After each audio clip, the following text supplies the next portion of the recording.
Hello and welcome to Do It Yourself channel. Today I will show you where to find the option and how to make a keyboard speak keyboard input to read a capital letter in Samsung Galaxy S24 Plus.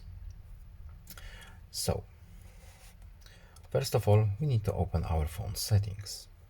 Then in settings we are looking for general management options menu. Then we need to open Samsung keyboard settings, and then we need to scroll down to swipe, touch and feedback. And here we have speak keyboard input allowed option. The switch is on the right to enable this function. And here we have our capital letters options. So we have a few options to choose from, but we want to say the capital letter each time. And that's it. I hope this video was helpful to you. Please leave a like and subscribe. Have a nice day and see you in the next video. Bye.